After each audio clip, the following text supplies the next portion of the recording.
Hello everyone, आप सभी का मोस्ट वेलकम आपके इस ऑनलाइन प्लेटफॉर्म यानी कि टेक्स्ट बुक पर। और स्पेशली आपकी जो DSSP की ये वाली जो सीरीज स्टार्ट कर रखी है ना, आप लोगों को पता है कि मैथ्स की सीरीज स्टार्ट हो रखी है जो कि आपकी क्लासेस रहेंगी DSSP आपका कोर्ट अटेंडेंट वाली, है ना। इस सीरीज में आई थिंक 3 क्लास मेरी हो गई है। आज आपकी 4th क्लास हम लोग स्टार्ट करने वाले हैं। प्रीवियस तीनों क्लासेस देख लीजिएगा, अगर किसी की मिस आउट हो गई है तो इसी चैनल पर आपकी प्लेलिस्ट बन गई है और डिस्क्रिप्शन बॉक्स में भी प्लेलिस्ट का लिंक है। किसी भी तरीके से जाकर के तीनों क्लासेस को कंप्लीट कर लीजिएगा। आज शुरुआत करते हैं 4th वाली क्लास की, है ना। क्लास की जो पीडीएफ है वो आपको मेरे टेलीग्राम चैनल पर मिल जाएगी। निशा मैम टेक्स्ट बुक नाम से मेरा टेलीग्राम चैनल है, इसको ज्वाइन करके रखिएगा। और जो इससे पहले क्लास हुई थी यानी कि तीसरे वाली जो क्लास हुई थी उसमें काफी स्टूडेंट्स ने आंसर किया था कमेंट सेक्शन में। एक बार उनका नाम देख लेते हैं, क्योंकि मैंने बोला था कि जो भी होमवर्क क्वेश्चन का आंसर करेगा उनका मैं नाम अनाउंस करूंगी मेरी नेक्स्ट क्लास के अंदर। एक बार ही देखते हैं। एक तो करके है Haider Ali, Bilal Ahmed, Aditya, broken, crazy, JKS, और ये है पलका पलका जलपाल। इसी के साथ में है आदित्य सिन्हा, अंशिका, और ये सेम बच्चे हैं फिर से, आयुष कुमार, अतुलिया। काफी स्टूडेंट्स ने आंसर किया। देखते हैं इस वाले क्लास के होमवर्क में किन किन का आंसर आता है ना। ज़्यादा टाइम वेस्ट नहीं करते हैं क्योंकि टाइम कम है, क्लास की शुरुआत कर लेते हैं। पहले ही मैं क्लियर कर देती हूँ, मैं कमेंट्स पर ध्यान नहीं दूंगी, क्वेश्चंस पर फोकस करते हैं क्योंकि आधे घंटे की क्लास है एंड आई विश हम मैक्स टू मैक्स क्वेश्चंस को कवर कर सकें, ठीक है। पहला क्वेश्चन आपके स्क्रीन पर है जिसमें कि आपको एक ये ग्राफ दिया गया था। ये 0 से स्टार्ट है, आपका 100, 200, 300, 400, 500, 600, 700, 700 तक आपका ग्राफ दिया गया है। ये 2015-16 का डाटा है। फिर आपका 16-17, 17-18, 18-19, 19-20, 20-21, इस तरीके से ये सारा का सारा डाटा आपका दिया गया है। अब क्वेश्चन क्या पूछ रहा है इस वाले ग्राफ से कि 2015-16 की तुलना में 20-21 में विदेशी मुद्रा भंडार में कितने % की वृद्धि हुई है। 2015-16 के कंपैरिजन में पूछ रहा है। 2015-16 के कंपैरिजन में किसका पूछ रहा है? 20-21 का। 20-21 का यानी कि मैं कह सकती हूँ 483 से अगर 642 हुआ है तो ये कितना इंक्रीज हुआ है, ये वैल्यू आपको यहां से फाइंड आउट करना है। कितना % इंक्रीज हुआ है, कैसे निकाला जाएगा मैडम? % इंक्रीज निकाला जाता है जितना इंक्रीज हुआ है वो बट्टे में जो संख्या आपकी दे रखी है 483 और गुना बिठा देना 100 के साथ में। लगाना जरा यहां से कितना बढ़ गया मैडम? 642 हो गया, 483 से हो गया, कोई बात नहीं है। 12 में से आपका यहां से सीधा घटा दो मैडम, 9 तो आएगा यहां से, 3 ये जाएगा आपके पास कितना मैडम? ये जाएगा 3, तो ये बैठेगा 5 और ये बैठेगा आपके पास कितना? 159। इंक्रीज हुआ है 159 कितने से? 483 से। और प्रतिशत में आंसर चाहिए तो गुना करा दो 100 के साथ में, यहां से कटपिटा करके आपका आंसर बैठेगा। बस इतना सा काम आपको करना था, इतना सा काम आपको यहां से करना था। ग्राफ के क्वेश्चंस हो, चाहे पाई चार्ट हो, चाहे आपका परसेंटेज ले लो, ये 3 बेसिक क्वेश्चंस आपके ग्राफ में परसेंटेज से पूछे ही पूछे जाते हैं। और हर एक बच्चा कंफ्यूज रहता है, उसको समझ ही नहीं आता कि मैडम नीचे कौन सी संख्या लें, ऊपर कौन सी संख्या लें, कैसे क्या करना है। बात को ध्यान से सुनना। आपको 3 टाइप के क्वेश्चन देता है। जैसे एक तो कहेगा कि 15-50 का कितना प्रतिशत है, पहला क्वेश्चन। 15-50 का कितना प्रतिशत है, एक क्वेश्चन आपसे ये पूछा जाता है इस तरीके का। दूसरा क्वेश्चन आपसे ऐसे पूछा जाता है कि 35-50 से कितना कितना प्रतिशत अधिक है, कितना परसेंटेज, कितना प्रतिशत अधिक है, ये आपका दूसरा क्वेश्चन होता है। कितना % अधिक है, ये आपका दूसरा क्वेश्चन होता है। और तीसरा आपसे पूछा जाता है कि 75-50 से 50 से कितना % ज्यादा है, कितना %, 75-50 से कितना % अधिक है, या फिर इसमें कम कर लो, अधिक है ना, कितना % अधिक है, ये आपसे पूछा जाता है। इसको कम कर लो, ये मैंने गलती से अधिक लिख दिया। ये 3 केस बनते हैं आपके पास में, डिजिट चेंज होंगी, मैंने रैंडम कोई भी डिजिट उठा लिए आपको बस एक बार समझाने के लिए। कह रहे हैं 15-50 का कितना % है, या 35-50 से कितना % कम है, या 75-50 से कितना % अधिक है। ये 3 चीजें आपसे पूछी जाएंगी, है ना। एक बात हमेशा याद रखना कि जिस भी संख्या के साथ का या या फिर से लगा होता है वो संख्या आपको हमेशा नीचे लिखनी होती है। जिस भी डिजिट के साथ में का या फिर से शब्द लग रखा है वो डिजिट आपको हमेशा नीचे उतारनी होती है, नीचे लिखनी होती है। इस बात को हमेशा याद रखना। जैसे जैसे कह रहा है 15 का किसके साथ लग गया, 50 के साथ, तो 50 आएगा नीचे और गुना करा दो 100 से। मैडम इसको सॉल्व करने पर समझ आएगा 30% आपका करेक्ट है। दूसरे पर आइए, कह रहा है कितना अधिक है, ये सॉरी कितना कम है, आप कहोगे 15 कम है। कितना कम है, 15 कम है। नीचे जाना, से किसके साथ लग गया, 50 के साथ में, और प्रतिशत में चाहिए गुना करा दो 100 से, यानी कि आपका जाएगा यहां से 30% है। अगले केस में आना, इससे कितना फालतू है, आप कहोगे मैडम 25 फालतू है, 25 अधिक है। से किसके साथ लग गया, 50 के साथ में, तो 50 को डाल दो नीचे और गुना करा दो 100 से। जब इसको आप सॉल्व करेंगे तो आपका कितना जाएगा, 50% जाएगा। समझ आई चीजें?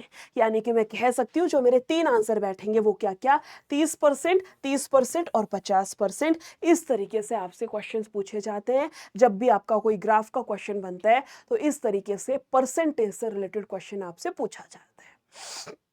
आगे तो कंफ्यूज नहीं होगे कि नीचे कौन सी संख्या आएगी, ऊपर कौन सी आएगी, इस चीज को लेकर के समझ आई चीजें? तो एक बार जल्दी से थम्स अप करिए और अगले क्वेश्चन पर आते हैं, सेकंड वाले पर। इसका आंसर लगाओ। इसमें आपको ये पाई चार्ट दिया गया है, ये सारे प्रीवियस ईयर के क्वेश्चन हैं, आए हुए क्वेश्चन है आपके, वही मैं आपको करवा रही हूं। बोला गया नीचे दिया गया वृत्त आरेख विभिन्न खाद्य फसलों के अंतर्गत एक गांव में भूमि के वितरण को दर्शाता है। यदि बाजरे का कुल क्षेत्रफल 2.4 मिलियन एकड़ था, बाजरा टोटल है इतना, तो कह रहे हैं मक्के के अंतर्गत कितना क्षेत्रफल होगा। बाजरे का कितना है इसमें देखना, मैडम बाजरे का, बाजरा ही दिया गया है 12%, और ये कह रहा है हमें 2.4 मिलियन है, यानी कि मैं कह दूं 12% 2.4 मिलियन के बराबर है। बाजरे की वैल्यू इसके अकॉर्डिंग कितनी है, 2.4 मिलियन, और इसके अकॉर्डिंग है मैडम जी 12%, यानी कि 2.4 मिलियन जो है ये हमें 12% की वैल्यू दी गई है। और निकालना क्या है क्वेश्चन के अंदर, मक्का के अंतर्गत, मक्का मक्का का कितना है, 9% बैठा है, यानी कि मुझे यहां से 9% की वैल्यू फाइंड आउट करनी है। दिस इज माय क्वेश्चन, है ना। परसेंटेज से आपका परसेंटेज, ये कटेगा 3 पे, ये कटेगा 4 पे, 4 से कटेगा 6 पर, 6 18, यानी कि 1.8 मिलियन आपका यहां से करेक्ट जाएगा। 1.8 मिलियन, ऑप्शन नंबर बी आपका यहां से करेक्ट होगा। आया समझ? आगे चलते हैं। आगे का मतलब अपना तीसरा क्वेश्चन, ये आपका टेबुलर था, यानी कि आपने यहां से ये तो देखा होगा कि मैम डीआई से भर भर के क्वेश्चंस पूछे गए हैं। एक ही पेपर है, अलग अलग नहीं है कि हर शिफ्ट से कोई क्वेश्चन उठा लिया। एक ही पेपर का सॉल्यूशन मैं आपको करा रही हूँ। पहला क्वेश्चन बार ग्राफ, दूसरा क्वेश्चन पाई चार्ट, और तीसरा क्वेश्चन आपका ये टेबुलर डाटा से रिलेटेड है। लगाओ क्या दिया है इसमें, आपको एक टेबल दी गई है। कह रहा है निम्नलिखित 5 विभिन्न परीक्षाओं में 3 छात्रों द्वारा प्राप्त अंकों की तालिका, स्टूडेंट ए, स्टूडेंट बी, स्टूडेंट सी है। हिंदी में इनके मार्क्स इतने हैं, इंग्लिश में इतना है, मैथ्स में इतना है, साइंस में इतना है, एंड सोशल साइंस में आपका इतना इतना दिया गया है। क्वेश्चन कह रहा है ए और सी के द्वारा प्राप्त औसत अंकों के बीच का अंतर कितना है। ए और सी को लेकर के चलना है। मैडम ए का टोटल कितना है, पहले यही निकाल लो आप, कैसे जाएगा, 7 5 12, 12 और 6 18, और 2 आपका 20, 2 आएगी कैरी, 9 9 18, 9 3 27, 9 चौक 36, 9 5 45, 2 कम कर दो 43, और 2 थी कैरी यानी कि 45। इसका कितना है, 450 है। इसका टोटल कितना है, 450 है। मैडम 450 टोटल है, तो एवरेज कैसे निकलेगा, 5 से भाग कर दो, 90 आएगा।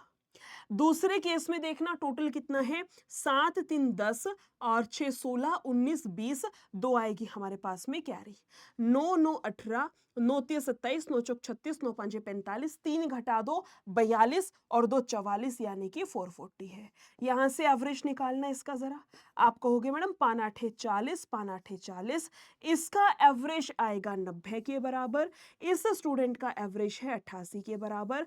हमें इन दोनों का अंतर निकालना है, यानी कि डिफरेंस, यानी कि 2 के बराबर आएगा।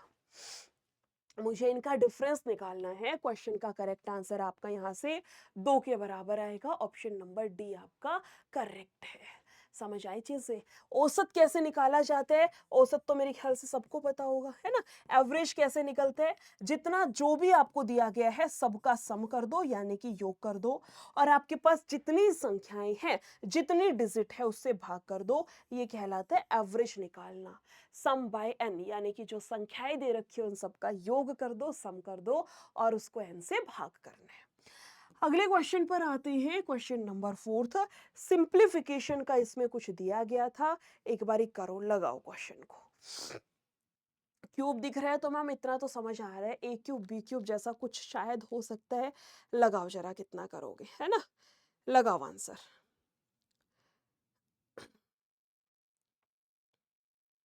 ए क्यूब बी क्यूब जैसा कुछ लग रहा है। क्वेश्चन कह रहा है 27 है, उसके बाद 2.5 की क्यूब है, माइनस का 8 है, उसके बाद 1.5 की क्यूब है, और नीचे भी कुछ ऐसा सा ही दिख रहा है। लगाओ कितना करोगे। मैं इसको ऐसे कर सकती हूँ क्वेश्चन को, जैसे जैसे मैम आप इसको थोड़ा सा शॉर्ट कर सकते हो। कैसे?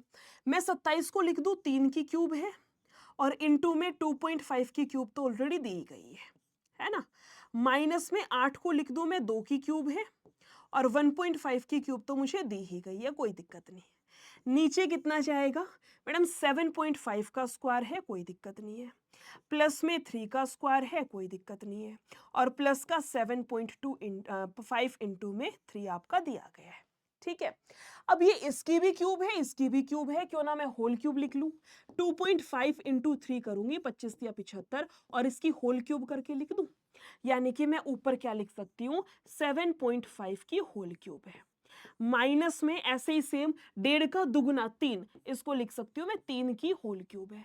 नीचे क्या जाएगा? नीचे जाएगा मैडम 7.5 का स्क्वायर, प्लस में आपका 3 का स्क्वायर, और प्लस में नीचे वाली वैल्यू सेम रखनी है, ये जाएगा आपका इनटू में कितना हो गया? 3 हो गया।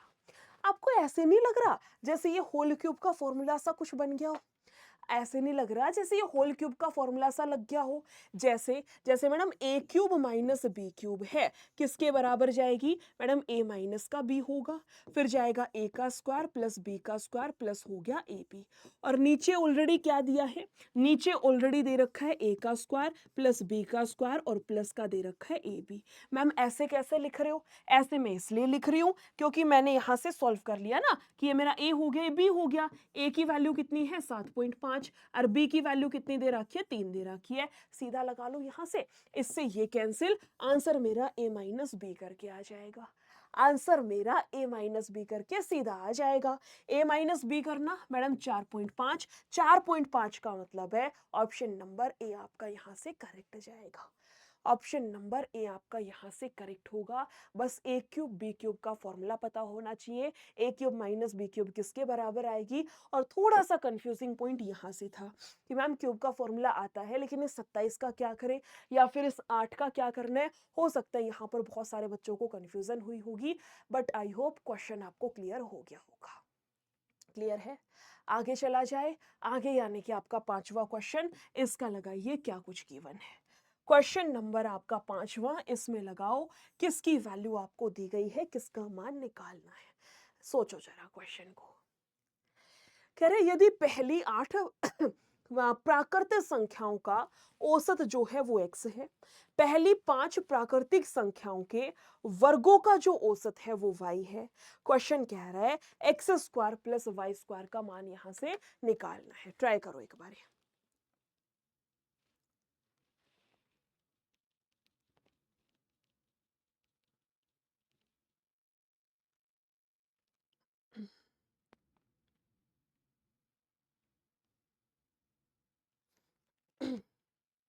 लगाइए। एक्स और वाई के फॉर्म में दिया है, औसत भी डाल दिया और इसके अलावा इसने सम भी डाल दिया। कह रहा है पहली 8 प्राकृतिक संख्याओं का औसत x है। मैडम औसत निकालना है, योग n into n plus 1 by में 2, है ना? और औसत है तो जितनी संख्या है उससे भाग कर दो, यानी कि मैं लिख सकती हूँ n प्लस 1 बाय 2। ये किसकी वैल्यू दी गई है? n plus 1 by 2। ये मुझे x का मान दिया गया है, मुझे x की वैल्यू दी गई है। आगे चलते हैं। दूसरे केस में कह रहा है पहली 5 प्राकृतिक संख्याओं के वर्गों का योग।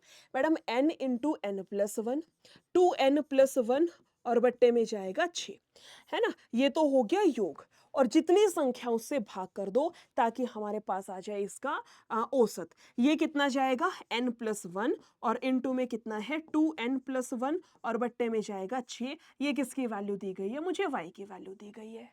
क्वेश्चन कह रहा है x का स्क्वायर प्लस में y का स्क्वायर किसके बराबर आएगा। मैं n की वैल्यू पुट कर दूं, ये कितना था 8, n की जगह मैं 8 रख दूं यहाँ पर, 8, 8 प्लस में 1/2 यानी कि आपका 4.5 हो गया। इसमें रखना पहली 5, n की जगह 5 आएगा तो ये बैठेगा 5 प्लस का 1 6, 5 दूनी 10 और 1 11, और बट्टे का जाएगा 6 यानी कि y की वैल्यू 11 है। x का स्क्वायर 4.5 का स्क्वायर करना है, प्लस में y का स्क्वायर यानी कि 11 का स्क्वायर। 11 का तो 121 सीधा है, 11 का तो 121 इससे बड़ा आएगा, ठीक है। इसका स्क्वायर करना मैडम, ये जाएगा 25 और ये जाएगा आपके पास में 4 से अगला 5, 5 चौका 20। सॉल्व करना मैडम 141.25 बैठेगा, यानी कि ऑप्शन नंबर सी हम लोगों का करेक्ट है। समझ आया, समझ आया, जल्दी बताओ मुझे क्या किया मैंने यहां से। Sum of n natural number, sum of n natural number क्या रहेगा, n इंटू n+1 बाय में 2 था, है ना। ये था इनका सम यानी कि योग। औसत का फॉर्मूला अभी अभी लिखवाया था, योग करके और जितनी संख्याओं से भाग कर देना, इस वजह से आपकी n जो है वो कैंसिल हो गई। दूसरा केस क्या था, सम ऑफ स्क्वायर, है ना। क्या था हमारे पास में, स्क्वायर ऑफ फर्स्ट, यानी कि आपके पास में sum of square of first natural number आपका दिया गया है। ये रहेगा n into n+1, 2n+1 formula होता है, और बट्टे में 6। ये योग है, औसत निकालना है तो योग को जितनी संख्या उससे भाग कर दो, इस वजह से आपका n कैंसिल हो गया, इस वजह से n कैंसिल हो गया। n का मतलब है जितनी संख्याएं होती हैं वो, जितनी संख्याएं होती हैं वो। इसमें 8 संख्या थी तो n की जगह मैंने यहां पर आपका 8 रख दिया, इसमें 5 संख्या थी तो n की जगह पर आपका 5 आ गया, तब जाकर के आपका यहां से टोटल बैठेगा। समझ आई चीजें, समझ आया क्वेश्चन, समझ आया ना आया हो तो एक बार फिर से वीडियो को पीछे करके देख लेना, ठीक है। अगले क्वेश्चन पर आते हैं, क्वेश्चन नंबर 6। कह रहे 7 के प्रथम 18 मल्टीपल हमने लिए, 18 गुणज लिए, और उनका औसत कितना आएगा ये आपको निकालना है। उनका एवरेज, उनका औसत क्या आएगा ये आपको यहां से फाइंड आउट करना है। एक बात हमेशा याद रखना, कौन सी बात, कि जब भी आपके पास में लगातार संख्या हो, या मैं कहूं आपको जब कोई सीरीज दे रखी हो, है ना, कोई श्रृंखला दे रखी हो, श्रृंखला या सीरीज का मतलब होता है जिनका अंतर समान हो। जैसे 8 की सीरीज ले लो, 8 16 24 32 40 48, 8 की सीरीज होगी, सब में 8 8 का अंतर है ना। तो कोई भी सीरीज दे रखी हो और उसका औसत निकालना हो ना, तो जो बीचों बीच में संख्या बैठी है वही उसका औसत कहलाती है। समझ में आई बात। या ऐसे याद रख लो कि मैडम जब भी हमें कोई सीरीज दे रखी हो और उसके अंदर आपको औसत निकालना हो, सीरीज के अंदर आपको एवरेज निकालना हो ना, 2 तरीके सिखा रही हूं। एक तो एवरेज निकालने का तरीका जो आपका फॉर्मूला है वो होता ही होता है, ये तो कोई नई बात है नहीं। एक होता है कि जो मिडल टर्म होगी ना वही आपका एवरेज होगा, जो बीचों बीच में संख्या बैठी है वही आपका एवरेज होगा। तीसरा लिखना, पहली और आखिरी को जोड़ करके आधा कर देना तो भी आपका एवरेज आ जाएगा। पहली और आखिरी संख्या को जोड़ करके आधा कर देना तो भी आपका वहां से एवरेज आ जाएगा। जैसे जैसे मैं आपको बता दे रही हूं, यहां से मैं आपको एक सीरीज दे रही हूं, फॉर एग्जांपल ले लो 15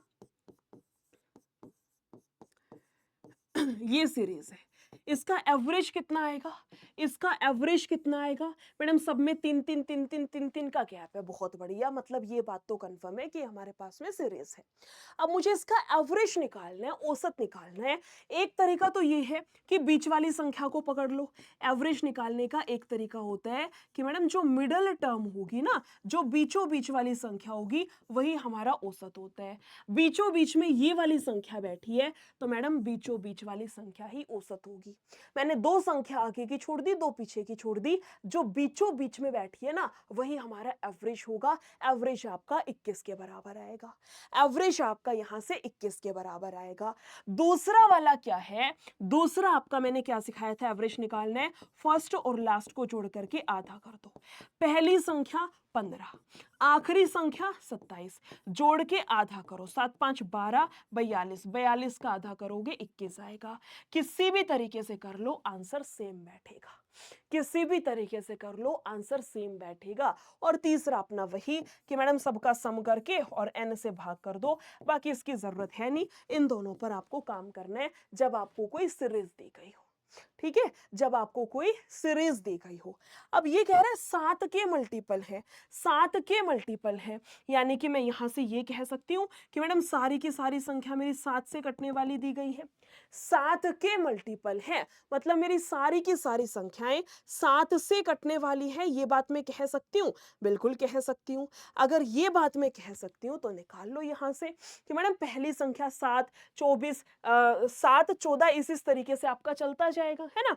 आखिरी संख्या कौन सी होगी मैडम, 126 मेरा यहां से आखिरी संख्या होगी।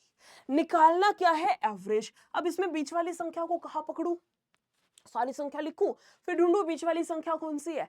इतना काम धाम करने की बजाय जो दूसरा मेथड सिखाया था, क्या कि लास्ट और पहली को जोड़ करके आधा कर दो। मैडम 6 दूनी 12 और 1 13, 133 का आधा कर दो, 2 छिक 12, 2 छिक 12, 66.5 मेरे क्वेश्चन का करेक्ट आंसर बैठेगा बी वाला। 66.5 या मैं कहूं कि मेरे क्वेश्चन का करेक्ट आंसर बैठेगा यहां से बी वाला, ऑप्शन नंबर बी आपका यहां से करेक्ट है। समझ आया। ये सीरीज वाला क्वेश्चन जब भी आएगा कर लोगे तो एक बार जल्दी से थम्स अप करो और मुझे बताओ इसका आंसर कितना करोगे।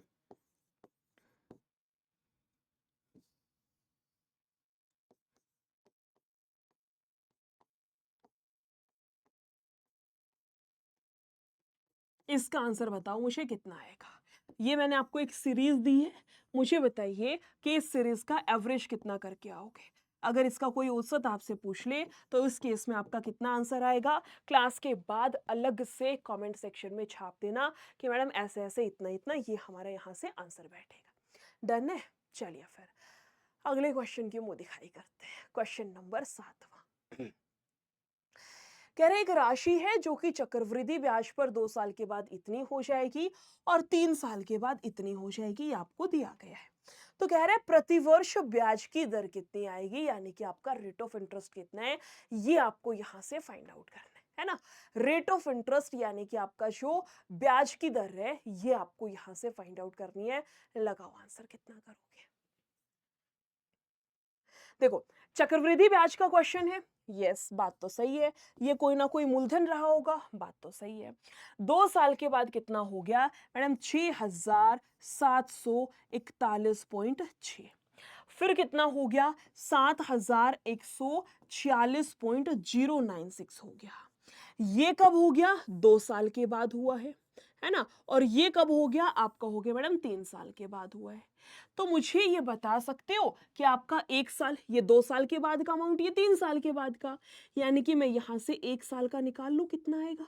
1 साल में ये कितना इंक्रीज हो गया, कोई मुझे बता सकता है। मैम कौन सी बड़ी बात है, इसमें से इसको घटा लीजिए, कितना घटेगा 6741 है और पॉइंट में 6 दे रखे है, ये जाएगा 6, 9 10 में से 6 जाएगा 4, ये हो जाएगा 5 में से 1 यानी कि आपका ये बैठेगा ये 0 और 7 में से जाएगा आपका 4 है 404, मैं यहां लिख लेती हूं 0.496, यानी कि कितना इंक्रीज हो गया, ये यहां से कितना बढ़ गया, आप कहोगे मैडम 404.496, कितना बढ़ गया 496 बढ़ गया। कोई समस्या नहीं है, कोई समस्या नहीं है। रेट ऑफ इंटरेस्ट निकालनी है, ब्याज की दर कितना इंक्रीज हुआ मैडम, ये संख्या इंक्रीज हुई है, ये संख्या इंक्रीज हुई, कितने से बढ़ गई, इससे बढ़ गई, यानी कि 6741.6 से, और प्रतिशत में चाहिए मुझे इसलिए गुना करा दो 100 के साथ में। समझ आया क्वेश्चन, क्या करा कि कितना इंक्रीज हुआ, कितने से इंक्रीज हुआ और गुना करा दो 100 से। मैडम यहां पर इतनी संख्या बढ़ गई, संख्या ना बड़ी सी दे रखी है पॉइंट पॉइंट में, इसलिए आपको थोड़ा सा हो सकता है हार्ड लग रहा हो, क्वेश्चन हार्ड नहीं है, सोच समझ के तरीके से करना। कितना बढ़ गया मैडम, 404 पॉइंट बढ़ गया। कितने से इंक्रीज हुई है संख्या, इतने से इंक्रीज हुई है तो उसको बट्टे में डाल दो, जिसके साथ से या का लगता है उसको नीचे लिखा जाता है ना। मैडम इससे इंक्रीज हुई तो से लग गया तो नीचे, और प्रतिशत में आंसर चाहिए इसलिए गुना करा दो 100 के साथ में। अब कुछ भी कटपिटा रहा है यहाँ से तो काट भी सकते हैं। जैसे जैसे मैडम एक पॉइंट हटेगा उसके नाम की एक जीरो, नीचे आएंगे हमारे पास में 3 जीरो, तो 3 से तो 3 उड़ा दो, सबसे पहले तो जीरो का ही काम खत्म हो गया। अब क्या करें, अब देखो पॉइंट का आंसर है नहीं, ध्यान से सुनना बात को। एक बच्चा होगा जो इसको भाग करने बैठा होगा, लगा पड़ा है इसको काटने, ये वो, दिमाग खराब अपना, है ना, मतलब इतनी कैलकुलेशन कर करके एक हो नहीं जाता, दिमाग खराब हो गया। हम छोड़ो अगले क्वेश्चन पे। एक बच्चा है जो थोड़ा सा स्मार्टली सोचेगा, जिसको ऑप्शंस को छानना आता है, ध्यान से सुनना मेरी बात को। पॉइंट वॉइंट का कोई सीन नहीं है, कोई भी ऑप्शन, मेरा इकलौता ऑप्शन ऐसा नहीं जो पॉइंट में आ रखा हो, मतलब ये इससे पूरा कटेगा, पूरा कटेगा, है ना। अब नीचे 6 है, ऊपर 6 है, इकाई के अंक से पकड़ लो। मैं 6 की किससे गुना करूं कि ऊपर 6 आ जाए? मैडम 8 6 48 का तो 8 आना था, हटाओ। 6 5 30 का, जीरो थोड़ी ना, 6 चाहिए इकाई के अंक पर। 6 7 42, 42 का 2 आना था इकाई के अंक पर, 6 नहीं। 6 6 36, यानी कि इससे पूरा का पूरा 6 पे कटेगा, और 100% आपका डी यहां से करेक्ट आंसर बनेगा। कोई कैलकुलेशन करके देखने की जरूरत नहीं, कोई कुछ और करके देखने की जरूरत नहीं, एग्जैक्ट आंसर दे रखा है, एग्जैक्ट हमने डी वाला करेक्ट बना दिया, बस आपको इतना सा काम करना था। एग्जैक्ट क्वेश्चन है, एग्जैक्ट आंसर करिए, अगले पर चलना है। सारे के सारे प्रीवियस ईयर क्वेश्चन है, आए हुए क्वेश्चन है आपके, एक सिंगल क्वेश्चन भी ऐसा नहीं जो मैंने खुद से लेकर के आई हूं, एज इट इज आपके आए हुए क्वेश्चन है, प्लस आपके ऑप्शन भी वही रखे गए हैं। ठीक है, लगाओ अब इसका आंसर कितना आएगा। उस निशा 22 कूपन कोड जो है वो रहेगा Nisha 22, NISHA 22, Nisha 22, this is my coupon code. If you want to enrol in any batch of textbook use this coupon code. अगर टेक्स्ट बुक के किसी भी बैच में एनरोल करना है, इस वाले कूपन कोड को अप्लाई कूपन में जाकर के यूज कर लेना, you will get the maximum discount, आपको ज्यादा से ज्यादा डिस्काउंट मिल जाएगा। ठीक है, DSSB वाला बैच भी है, कहाँ मिलेगा अभी बता दूंगी, पहले 2-3 क्वेश्चन कर लेते हैं। ठीक है, या बता ही देती हूँ वरना परेशान ऐसे ही रहोगे। एक बार ही बता ही देती हूँ। देखो डिस्क्रिप्शन बॉक्स में मैंने आपका लिंक ऐड करवाया है।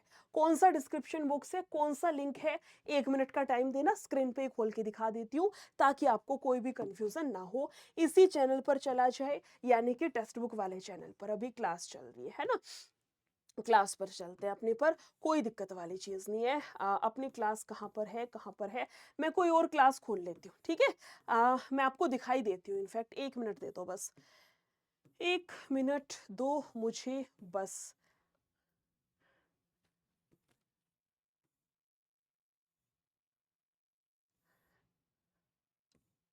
ये रही ना, जैसे जैसे लेके चलते हैं कि आपका, अरे यार खुल जाना।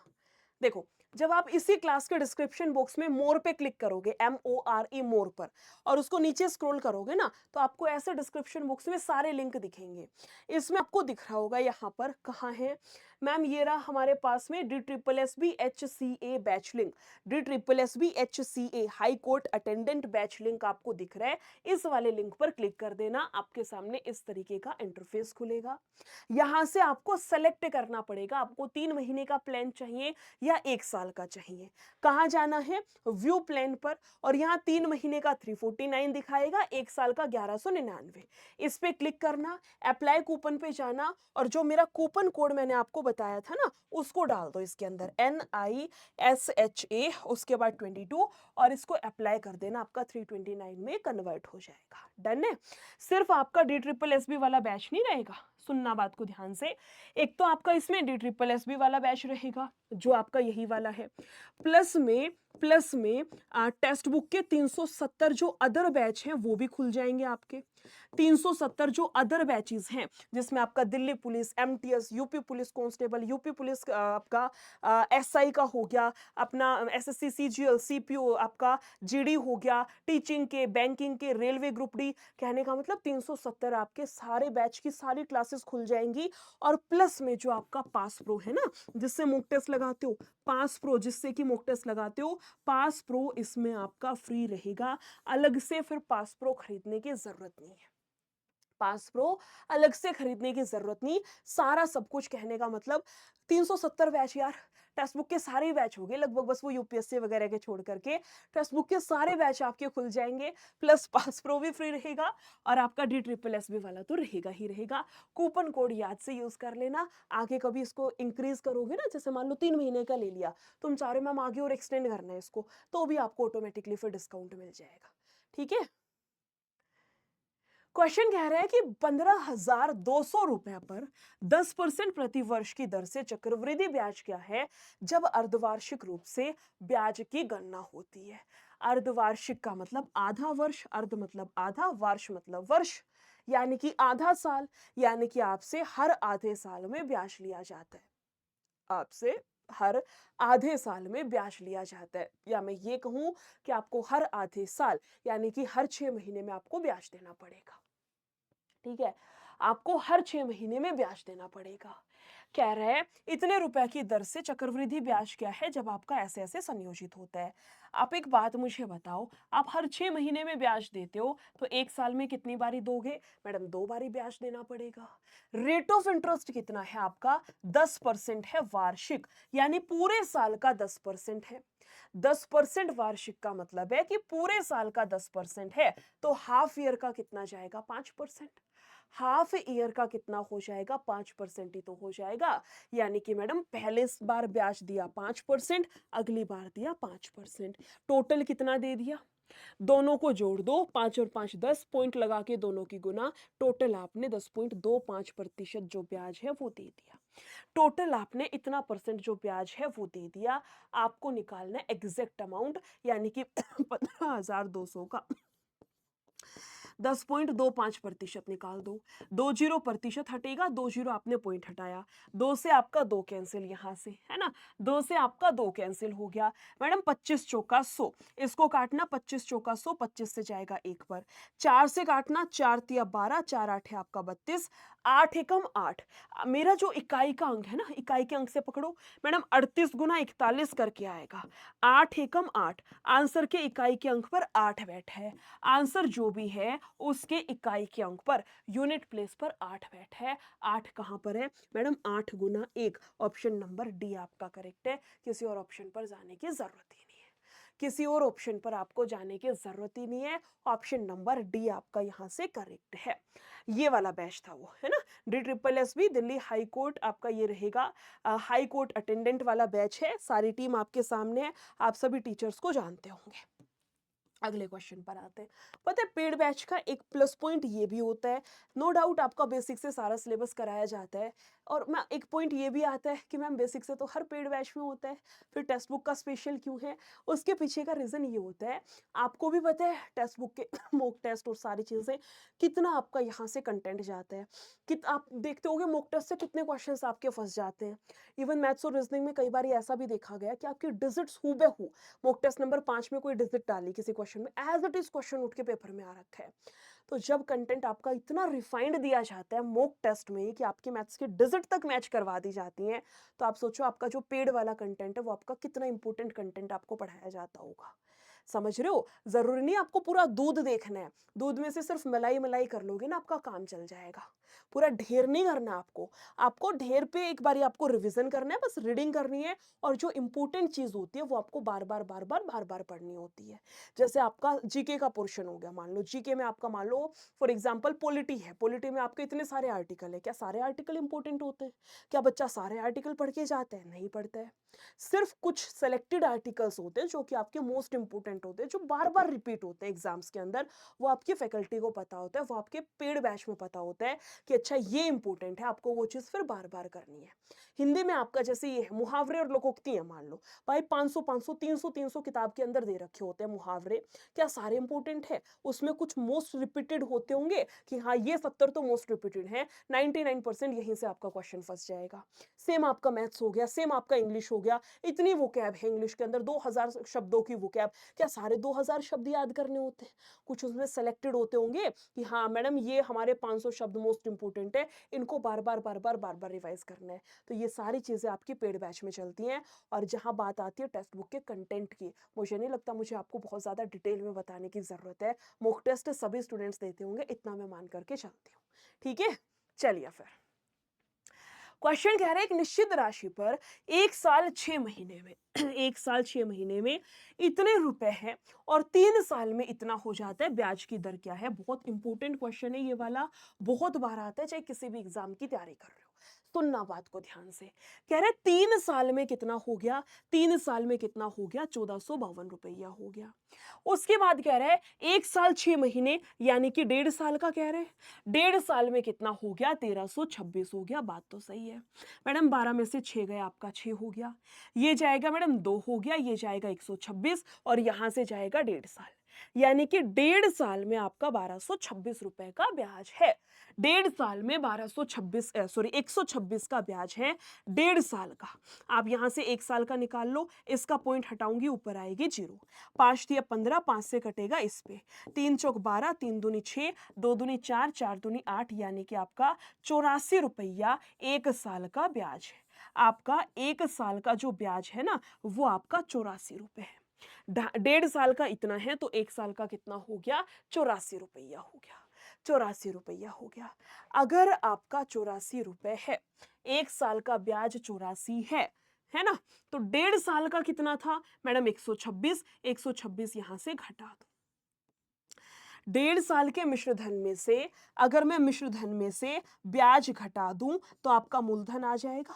क्या मैं मिश्रधन में से ब्याज घटा दूं तो मेरा मूलधन आ जाएगा? बात तो सही है। लगाना जरा यहां से मैडम, लास्ट में तो 2 आएंगे 0 और ये आएगा 1200, यानी कि आपका जो प्रिंसिपल है वो कितना बैठेगा? 1200 के बराबर। क्वेश्चन कह रहा है ब्याज की दर बताओ कितनी है। या तो सीधा कर दो, एस आई बराबर पी आर टी बटा 100, सारी संख्या इसमें पुट कर दो, या इसी फॉर्मूले का डायरेक्ट मैंने आपको सिखा रखा है बहुत बार। क्या होता है कि मैडम रेट ऑफ इंटरेस्ट निकालने का फॉर्मूला है 1 साल का ब्याज बट्टे में जाएगा आपका प्रिंसिपल और गुना करा दो 100 से। 1 साल का ब्याज बट्टे में गुना करा दो 100 से। लगाना जरा, ब्याज कितना है? 84, मूलधन कितना आया है? 12,000 नहीं 1200 और गुना करा दो 100 से। काटना जरा यहां से, 7% आपका करेक्ट आंसर जाएगा। 7% आपका यहां से करेक्ट आंसर बनेगा। इसी के साथ साथ आते हैं 10वां क्वेश्चन, और ये शायद से आज की क्लास का आखिरी क्वेश्चन भी है, या ये होमवर्क में दे दूं? करवा देती हूँ ये, ठीक है। क्वेश्चन कह रहा है एक राशि साधारण ब्याज की दर पर, एक निश्चित दर पर 5 साल के लिए उधार दी गई है। अगर इसे 4% अधिक पर उधार दिया गया होता तो 620 रुपए अधिक प्राप्त होता। कह रहा है 4% अधिक पर उधार दिया गया होता, 4% 1 साल का, 4% 1 साल का, है ना। 4% ब्याज की दर 1 साल की है, तो 5 साल का कितना बैठेगा? 20%। कितना अधिक होता मैडम जी? 20% अधिक होता। प्रतिशत में अधिक 20% है, रुपए में 620 है, यानी कि 620 जो है वो इस 20% का ही तो मान है। परसेंट में 20% अधिक है और ये कह रहे हैं 620 रुपए अधिक है, यानी कि 620 जो है वो इसी 20% का मान है। ये बात यहां तक की करेक्ट है, समझ आ गई? 620 20% का मान है। क्वेश्चन कह रहा है आपकी राशि क्या है, यानी कि आपको यहां से 100% का मान निकालना है। आपको यहां से 100% की वैल्यू निकालनी है, बस इतना सा क्वेश्चन है। जो भी यहां से कटपिटा रहा है काट डालो, है ना। प्रतिशत से प्रतिशत, इससे जाएगा मेरा 5 पर, 5 दूनी 10, 6 5 30 और 1 31। क्वेश्चन का करेक्ट आंसर बैठेगा 3100। ऑप्शन नंबर बी आपका करेक्ट आएगा। 3100, या मैं कहूं कि ऑप्शन नंबर बी आपका करेक्ट है। अगले क्वेश्चन पर आते हैं 11th। एक बार आप स्क्रीनशॉट ले लीजिए, और क्वेश्चन नंबर आपका 12th, दोनों का स्क्रीनशॉट लेना है। दोनों के आंसर मुझे आप सभी से चाहिए क्लास के बाद अलग से कमेंट सेक्शन में। जो मेरी नेक्स्ट क्लास होगी वो मैं 11th क्वेश्चन से ही शुरू कराऊंगी। इस फाइल में 40-50 क्वेश्चन है, हर एक क्लास में कुछ कुछ क्वेश्चन मैं आपको कराती चलूंगी, ठीक है। लेकिन हाँ, आप सभी से एक्सपेक्ट करती हूँ कि अगर मैंने 10 क्वेश्चन कराए हैं तो सिर्फ 2 क्वेश्चन आप सभी मुझे करके बता देंगे, ठीक है। मेरी जो कूपन कोड है वो रहेगा निशा 22, NISHA 22, इसका यूज कर लीजिएगा। बैच आपका ये वाला है जिसका नाम है ma'am court attendant live course, आपका ये दिखेगा यहाँ से। और कैसे पहुंचना है वो मैंने आपको बता दिया, डिस्क्रिप्शन बॉक्स में लिंक ऐड ऑन है, उसके थ्रू जो है पहुंच जाइएगा, ठीक है। फिर भी कोई डाउट हो, कमेंट सेक्शन आपके लिए हमेशा खुला है। और मेरा जो टेलीग्राम चैनल है निशा मैम टेक्स्ट बुक नाम से, उसका लिंक भी डिस्क्रिप्शन बॉक्स में ऐड ऑन है, उसको भी ज्वाइन कर लेना। टेलीग्राम को PDF आपको वही मिलेगी, ठीक है। नेक्स्ट क्लास में मिलते हैं। Thank you so much, take care, bye bye.